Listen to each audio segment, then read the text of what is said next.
Rose, Whispers of the Winter Sky. Chapter 1. A Chance Encounter.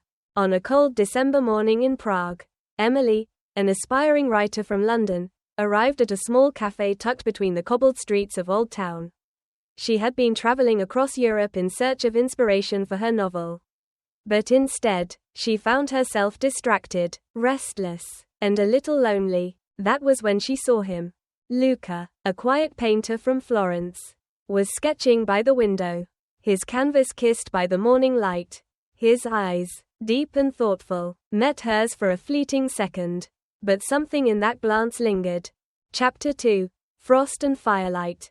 They met again by accident, or fate, at an art exhibit later that week. Their conversation began with art but quickly turned into confessions about dreams, fears, and the ache of being far from home. Prague became their playground. They walked across Charles Bridge at midnight, shared stories beneath the astronomical clock, and danced in the snow in empty courtyards. Emily began writing again, words pouring from her heart like never before. Luca painted her, over and over, capturing the spark in her eyes she didn't know she had. Chapter 3. The Distance Between Us. But love is not always simple. Luca was set to return to Florence for an art show that could change his career. Emily had a publishing deal waiting back in London. They stood on the train platform, snow falling like silent tears, unsure if love could survive the miles between them. They promised to write every day. They did, for a while. Chapter 4. Letters Never Sent. Weeks turned into months. The letters slowed. Calls became brief. Silence crept in like a winter fog. Emily buried herself in her writing.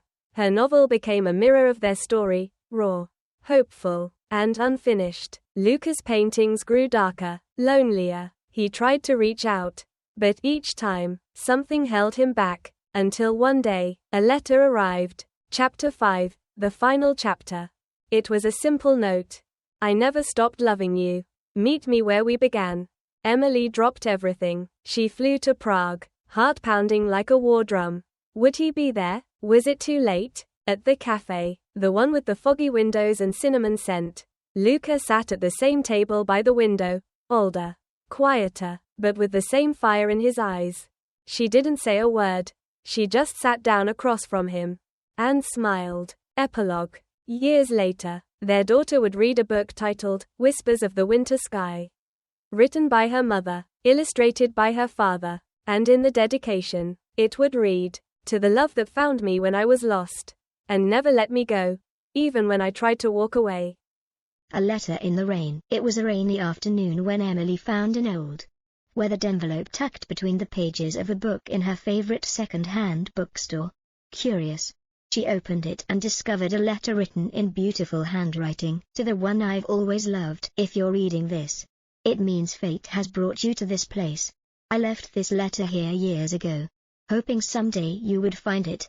If you believe in destiny, meet me at the old clock tower at 5 p.m. on the first rainy day of spring. I'll be waiting. Emily's heart raced. It was the first rainy day of spring, and it was almost 5 p.m. Without hesitation, she grabbed her coat and ran to the old clock tower, rain pouring around her. As the clock struck 5, she saw a man standing there, holding a small umbrella and looking just as surprised to see her. I didn't think anyone would come, he said, smiling gently. I didn't think I'd find a letter like that, Emily replied. Her cheeks flushed. They stood in the rain, both laughing at the unexpected magic of it all. And just like that, a love story began, written by the rain, guided by fate.